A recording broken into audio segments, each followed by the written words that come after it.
saya sempat membaca bahwa Curadami masuk salah satu lokus stunting dan berprestasi itu Pak. Hasilnya saya lihat ternyata dalam 2 bulan ini terjadi penurunan angka stunting yang sangat signifikan. Ya, Bukan seperti itu Pak? Iya. Mungkin bisa diceritakan. Tahu ada podcast itu mic-nya cuma satu gini. Ini artinya apa Pak? Artinya kamu belum beli 2. Masih belum ada dana gitu. Sulit. Sampai hari ini sulit. Jadi masih jalan sendiri-sendiri. Saya punya tips untuk melawan kantuk di ketika kita Ramadan. Kan biasanya ngantuk nih.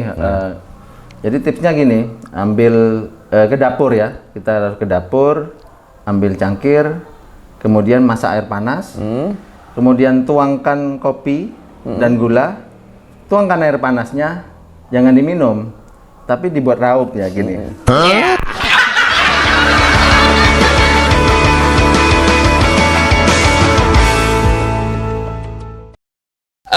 Gimana sehat Pak? Sehat. Sudah lama sini tidak Kok manggil Pak sih? Aduh, saya tadi sudah di briefing. Sebenarnya kita ngomongnya Mas ya. Iya. Mas Camat. Iya Mas Camat. Terima kasih udah diundang ke podcast Al-Fatih nih. Al-Fatih Podcast. Kayaknya baru podcast pertama. Baru pertama. Dan ini kebanggaan bagi kami. Mas Camat bisa hadir di tempat ini. Dan saya baru tahu ada podcast itu mic-nya cuma satu gini, Bro. Ini artinya apa Pak? Artinya kamu belum beli 2. Masih belum ada dana gitu.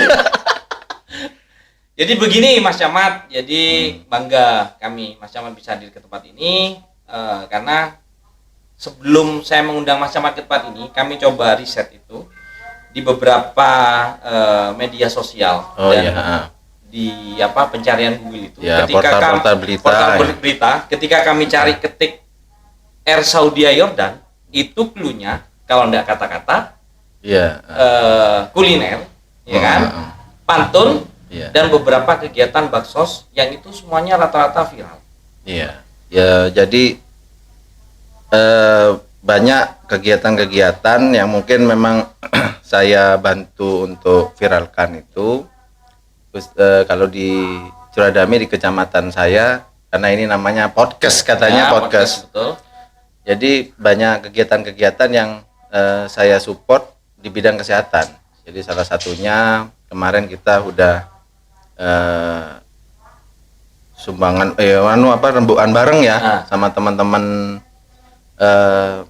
tenaga kesehatan, baik itu dokter, perawat, bidan, kemudian kader-kader di desa. Kita mau bikin acara yang tingkat kabupaten ya, alhamdulillah itu terwujud. Kita punya acara Festival Lansia ya, dan tahun lalu.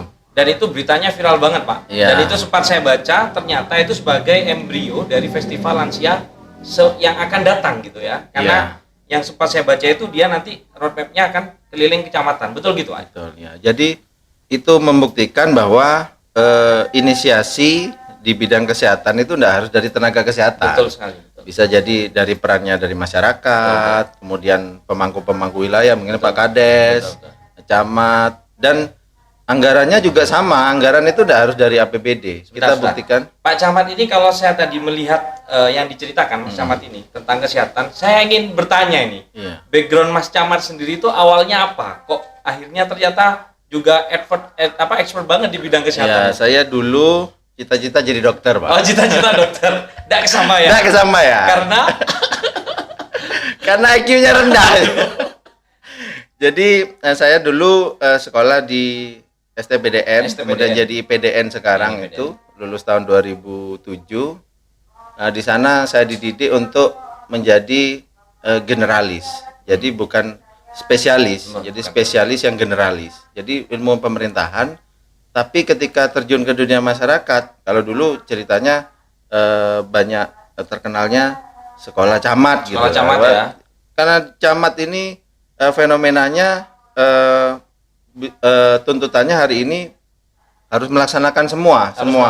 Misalnya pekerjaan semua pekerjaan. Misalnya ada masyarakat miskin. Itu larinya camat lagi. Datanya di mana, bantuannya apa saja gitu. Masyarakat juga tanya. Kadang-kadang saya live TikTok tanya, "Pak, saya kok nggak dapat bantuan?"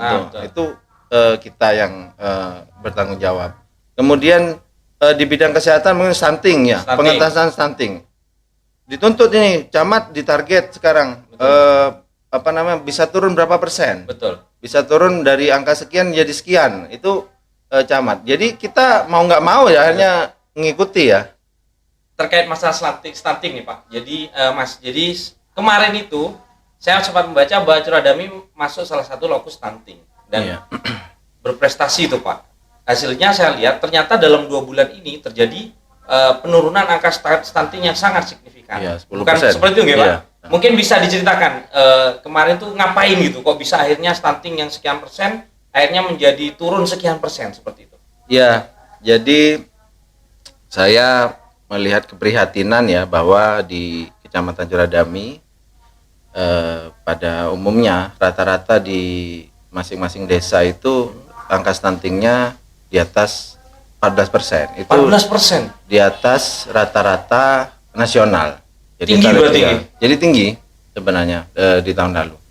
Oleh karenanya kami berpikir apa saja kendala-kendala kita inventarisir, daftar inventarisir masalah itu, bahwa di sana ternyata kita bekerja dalam pengentasan stunting ini masih belum serius. Belum serius. Ya, belum serius. Jadi semuanya bergerak sendiri-sendiri. Itu dalam lingkup kabupaten atau kecamatan? Ya kabupaten, ya kecamatan. Jadi misalnya ada di tingkat desa, itu ada namanya tim percepatan penurunan stunting, TPPS tingkat desa. Ketuanya itu ketua tim penggerak PKK desa. Oh, PKK desa. Kemudian di bawahnya ada TPK namanya, tim pendamping keluarga. Tim pendamping keluarga ini terdiri dari 3 unsur, anggota kader PPKBD, sub PPKBD yang di bawah naungannya KB. Ya, KB. Kemudian ada tenaga kesehatan, bisa Nakes, perawat, bisa bidan ya. di desa. Kemudian yang unsur ketiga ini adalah pengurus tim penggerak PKK desa. Desa. Jadi mereka mau nggak mau harus dikawinin nih.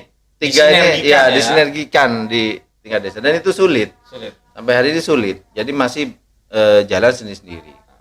Kemudian data. Jadi kita kalau kita analogikan jangan sampai kita masih belum punya ya database yang mengelola stunting itu yang bisa diakses siapapun.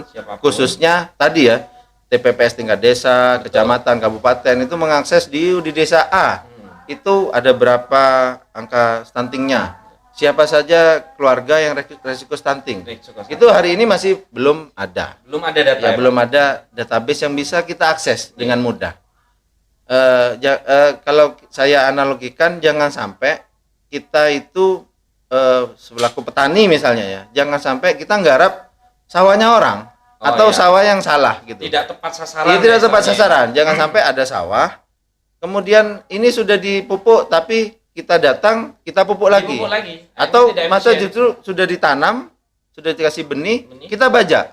Akhirnya rusak. Iya, jangan sampai seperti itu. Jadi pemangku kebijakan di tingkat desa atau kecamatan ataupun tingkat kabupaten itu harus tahu sawah mana yang memang harus dibajak. Sawah mana yang memang mungkin kekurangan air. Sawah mana yang mungkin butuh pupuk. Nah, itu harus tahu. Kalau kita analogikan seperti itu. Jadi sama seperti stunting. Jadi ketika kita tahu database-nya di dusun A, desa A, desa B misalnya, itu ada berapa keluarga risiko stunting? Intervensinya apa? Kekurangannya apa saja? Maka dari dinas kita bisa usulkan mungkin kebutuhannya air bersih, rumah yang layak huni mungkin. Kemudian ada PMT ya, pemberian makanan tambahannya untuk ibunya, mungkin untuk anaknya sendiri, ya itu. Oleh karenanya itu kami bersama Kepala Puskesmas Curadami dan beberapa stakeholder yang terkait, kita bikin sebuah inovasi ya. Sebuah inovasi, namanya saya lupa.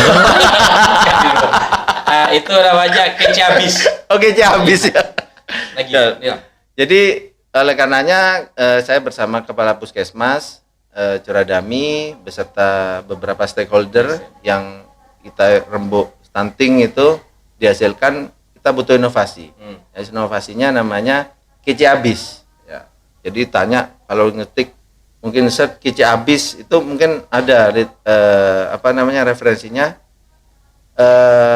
dari singkatan Ya. KCABIS. Kejar, cegah, Cegah. tangani bersama stunting. Betul. Ya, jadi kenapa kejar? Jadi hari ini data stunting itu perlu. Yang tadi sudah saya ceritakan. Database stunting di satu kecamatan itu perlu, di tingkat desa itu perlu. Tapi untuk mendapatkan data tumbuh kembang anak itu tidak mudah. Betul. Jadi hari ini teman-teman tenaga kesehatan maupun pemangku wilayah yang menangani stunting ini masih mengacu pada data Lama. bulan timbang di masing-masing posyandu. Betul, betul. Dan itu yang datang ke posyandu itu masih hanya sekitar 40 sampai 70% Akhirnya aja. yang tidak datang tidak tercover. Yang gitu. tidak datang tidak tercover. Betul. Jadi itu makanya kita pakai kejar. Kejar. Pakai kata kejar bahwa ya nanti kita datangi Kita ketika jemput bola. ya kita jemput bola. Mungkin ada yang imunisasi atau posyandunya itu ikut juga datang ke rumah sakit, ke dokter anak, spesialis anak, mungkin karena mereka membuka layanan-layanan itu, mungkin ke bidan praktek Ya. juga bisa. Itu kita tanyakan tingginya berat badannya berapa, berat badannya berapa. Kalau perlu kita bawa alat antropometri ya, alat untuk antropometri. pengukur Tinggi dan berat iya, badan. tinggi dan berat badan yang presisi itu Presisi. ke rumah-rumah. Kalau perlu kita gitu. Jadi kita kerahkan. Di Curadami dilakukan itu. Ya sudah beberapa dilakukan, cuma hanya hari ini masih kesulitan ya teman-teman, itu kesulitan karena alatnya berat, kemudian orangnya juga belum tentu ada, Ya. belum tentu mau bekerja sama dengan Betul, petugas betul. gitu. Itu namanya itu tadi dari kejar. Kemudian cegah. Jadi cegah itu hari ini sudah diketahui bahwa yang paling banyak menyumbang angka stunting itu di usia remaja. Remaja. Ya, jadi remaja kita ini ternyata banyak kekurangan Tablet FE. iya, jadi butuh tablet Butuh FE ya. tablet FE. Jadi banyak masih butuh asupan gizi yang cukup Tinggi. untuk bisa menjadi ibu yang Calon ibu yang iya, sehat. ya calon ibu yang sehat. Betul. Jadi menghasilkan anak-anak yang mungkin bisa terbebas dari stunting. Dan nantinya menjadi bibit unggul lah Iya. istilahnya ya. Hari ini kita belum punya posyandu remaja. Jadi bina keluarga remaja yang dikelola oleh teman-teman dari penyuluh KB pun itu masih belum maksimal. Iya, iya. Karenanya memang kita harus melakukan upaya-upaya pencegahan.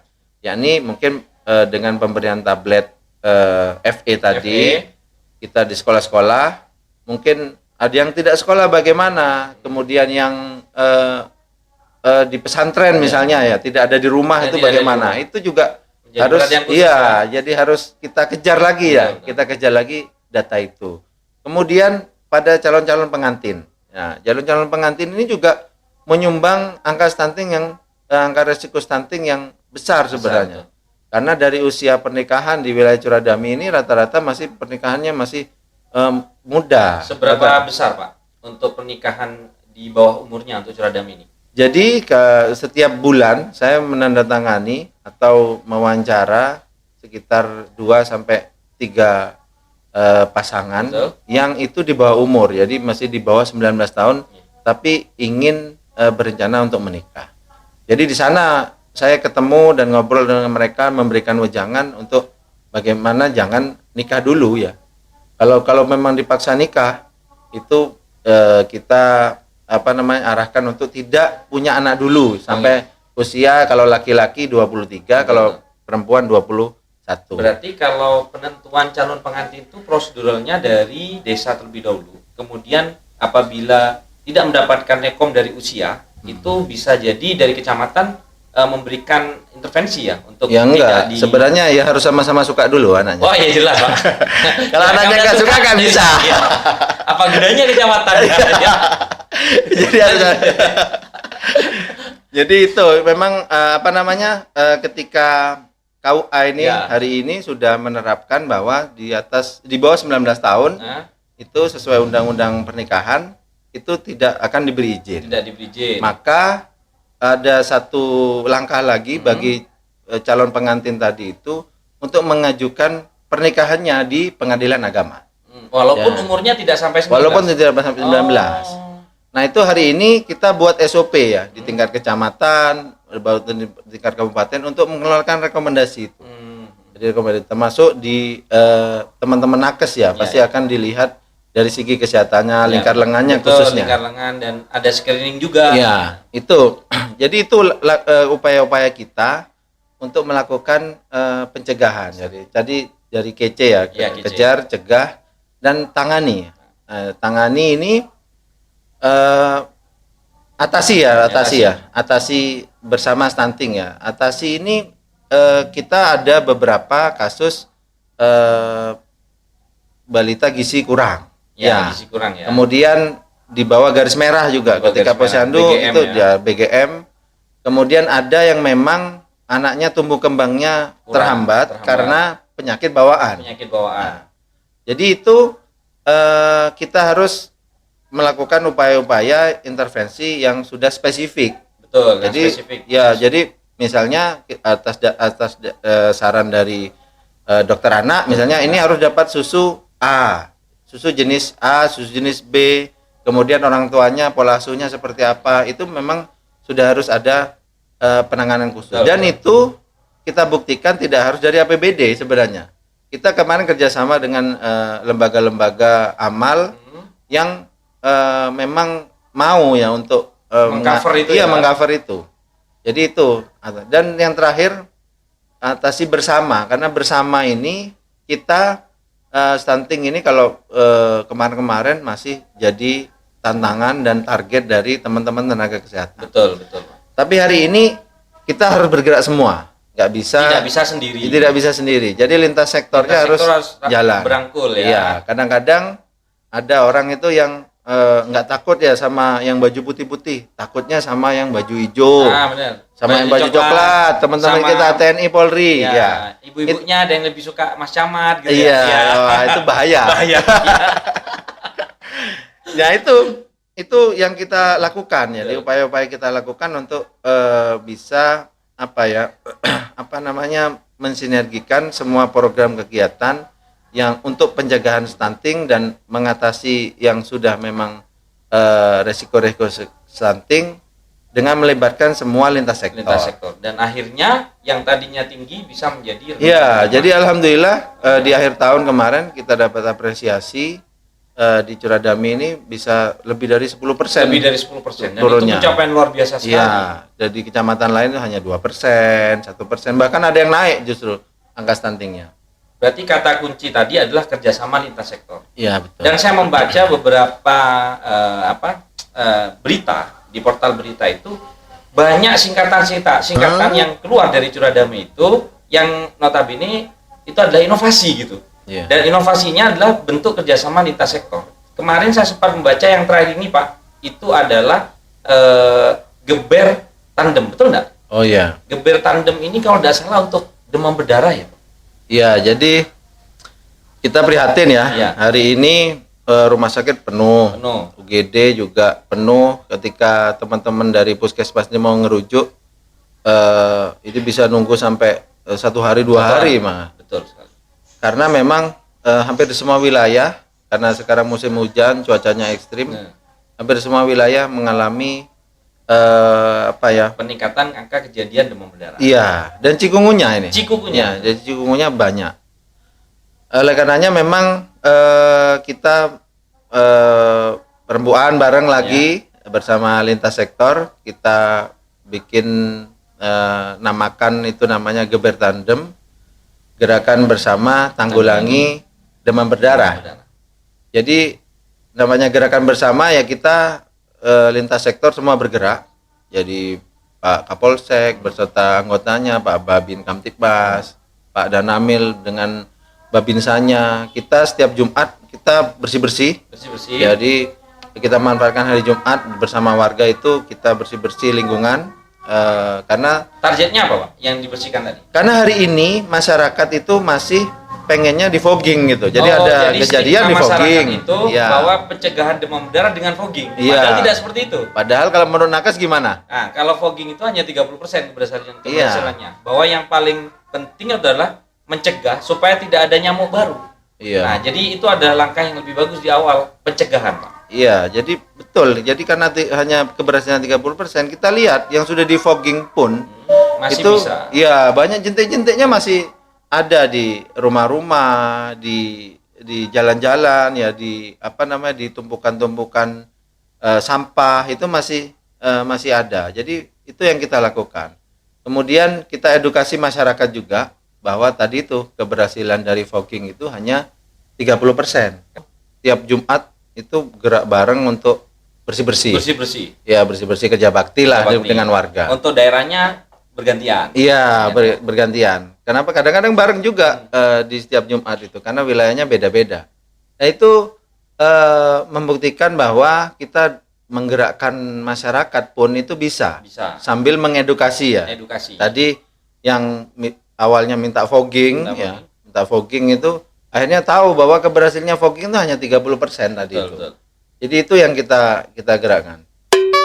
Dari kegiatan yang Mas Camat ceritakan tadi nih, inovasi banyak, kemudian kegiatan sosial banyak. Kalau saya waktu kecil tanya nih ya, nanti besarnya jadi apa? Dulu saya pengen jadi camat. Oh iya. Kalau sekarang ditawari lagi tuh. Camat apa itu? Calon mati. Calon mati, semua kita calon mati kan. Kalau Bapak dulu, kemudian saya, atau Bapak atau saya belakangan, Bapak dulu gitu. Biar kameramen aja. Jadi saya jadi bertanya-tanya dalam hati. Dituntut jam kerja dan perhatian yang ekstra, tidak capek tak, Mas? Menjadi sebenarnya capek tapi rasa capek itu. Ini sesi nangis, Mas, harusnya nangis. Oh iya. Sonnya jangan lupa. Jadi capeknya capek. Cuma kita itu ada ketika kita bisa menolong orang, itu ada rasa rasa gembira tersendiri.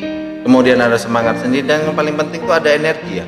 Energi yang bisa membuat kita itu untuk bisa melakukan sesuatu yang lebih baru lagi ya, apalagi ini. Jadi seperti itu kalau saya lihat. Dan saya putra daerah itu pengen daerah saya gini di Curadami ataupun di Bondowoso pada khususnya itu punya kegiatan-kegiatan inovasi yang memang bisa menggerakkan perekonomian masyarakat, bisa membantu mensejahterakan masyarakat, bisa meningkatkan tingkat standar kesehatannya masyarakat ya. Itu yang mungkin cita-cita saya dan dari kita semua pasti bisa. Kalau kita memang mau ya. Dan tidak perlu jadi camat ya? Nggak perlu jadi camat. Aja kita. Iya, enggak apa-apa. Biar saya nanti yang nyunat ya, pakai nyunat ya. Jadi memang dituntut perhatian dan sebenarnya tidak hanya sekedar jabatan ya Bapak, tapi bagaimana kepedulian kita terhadap sesama. Iya, dari kita semua sebenarnya bisa untuk bergerak. Tadi sudah saya ceritakan bahwa untuk bikin kegiatan atau inovasi di bidang kesehatan itu tidak harus dari APBD, dari APBN, tidak harus pakai uangnya rakyat, tidak harus. Betul. Tapi kita urunan pun bisa gitu. Ada lagi yang saya sampaikan nih. Ini sepertinya titipan netizen kalau ini. Iya. Menjadi seorang camat yang muda dan berwajah tampan, itu memiliki resiko sendiri dan keuntungan sendiri. Iya. Ada cerita lucu enggak selama ini tentang Mas Camat? Apa mungkin sering digoda nih? Kabarnya sudah dipanggil abi-abi. Ya, jadi kalau saya ceritakan suka dukanya saja ya. Suka dukanya itu memang karena mungkin saya camat yang paling junior, paling muda di seluruh Bondowoso. Itu selalu menjadi punya perhatian ya. Perhatian. Buat emak-emak. Ya, mama dan bapak-bapak. Ya, dan bapak-bapak. Bapak-bapaknya pengen mukulin gitu. Iya. Jadi mesti rata-rata emak-emak ini yang memang butuh semangat gitu ya. Jadi kalau saya datang ke Posyandu, kemudian datang ke perkumpulan itu rata-rata memang yang aktif ibu-ibu, emak-emak. Jadi banyak kader-kader kesehatan itu yang dari masyarakat, unsur masyarakat itu rata-rata perempuan semua. Jadi hampir tidak ada yang laki. Jadi kita ya pola hubungan yang memang sudah baik itu ya saya manfaatkan untuk menjadi penyemangat mereka. Dengan mereka semangat, program berjalan. Iya, bahkan tadi bilang ada abi-abi itu saya memang dipeluk, Bro. Itu viral banget itu. Iya. Itu gimana ceritanya? Dipeluk sama masyarakat, ucapkan terima kasih. Betul. Jadi terima kasih bahwa itu apa namanya sudah membantu mereka. Jadi itu salah satu wujud. Cuma orang kan bilangnya kok abi-abi ya, itu betul. Memang panggilan sayangnya masyarakat itu ya. Wah. Yang itu ke saya gitu. Berarti anak abi nih. Bukan anak abang. beda konsep. Oke Mas Camat, obrolannya sangat menarik sekali Mas Camat. Cuma saya pingin ini Mas Camat nih kalau di konten kata-kata nih, masa sudah jauh-jauh datang ke podcast saya ada bilang kata-kata nih. Yang kedua pantun ya kan, ini di podcast saya masa ada mau pantun. Saya pengen dengerin nih kata-kata dari Mas Camat, terus pantun dari Mas Camat. Ini nodong gitu. Nodong. Kita nodong nih. Gak tahu gue bro. Nggak di briefing ya. Kalau ini kan di podcast kok lebih nyantolnya ke tips aja ya. Oh iya. Kita kan konteksnya nih hari ini Ramadan nih. Iya. Dan acara ini ngabuburit ceritanya nih. Mungkin punya tips sesuatu yang berhubungan dengan kesehatan di Ramadan, Mas Camat? Iya, mungkin ini buat sahabat-sahabat, teman-teman di di YouTube, para pemirsa sekalian. Saya punya tips di Ramadan ini, tips kesehatan. Namanya kan podcast nih ya. Podcast. Tips kesehatan. Jadi saya punya tips untuk melawan kantuk di ketika kita Ramadan. Kan biasanya ngantuk nih. Jadi tipsnya gini, ambil ke dapur ya. Kita harus ke dapur, ambil cangkir, kemudian masak air panas, kemudian tuangkan kopi dan gula, tuangkan air panasnya, jangan diminum, tapi dibuat raup ya gini. Iya. Dijamin nggak bakal ngantuk dah. Ya itu masuk UGD tapi ketemu saya nanti. Aduh, gila hari ini gokil banget. Mas Camat, sudah berapa menit nih kita bersama? Banyak ilmu yang saya serap. Harapan kami kedepannya Mas Camat bisa sering menularkan ilmunya nih Mas. Oh iya, siap diundang lagi ya. Siap diundang lagi. Saya doakan ya buat Al-Fatih ini. Betul. Bisa berkembang ya. Nanti mungkin ada robot sunat atau ya mungkin ya. Atau Bapak mau renovasi gratis itu. Ya. Saya doakan berkembang terus usahanya. Betul. Dan yang paling penting lagi pesan saya cuma satu, yakni ayo kita berbuat untuk kebaikan kepada masyarakat. Itu jangan sampai itu kita tinggalkan. Karena ada satu teman saya mengatakan, jangan pernah kita mengulangi kesalahan yang sama. Karena masih banyak kesalahan lain yang harus kita coba. Itu saja. Terima kasih. Mudah-mudahan puasanya berjalan lancar dan edisi ngabuburit berikutnya kita bisa ketemu lagi. Siap. Terima kasih. Assalamualaikum warahmatullahi wabarakatuh. Waalaikumsalam warahmatullahi wabarakatuh. Sudah ada waktu yang kita tunggu-tunggu. Ya. Katanya menyegerakan berbuka itu pahalanya besar. Ya. Menyegerakan berbuka dengan yang manis-manis. Kenapa? Ya. Karena yang cantik belum tentu setia. Iya. Kita minum nih. Hari ini kita ada 3 Fresh O2. Ya. Air asli alam Bondowoso. Teman berbuka kita. Bismillahirrahmanirrahim.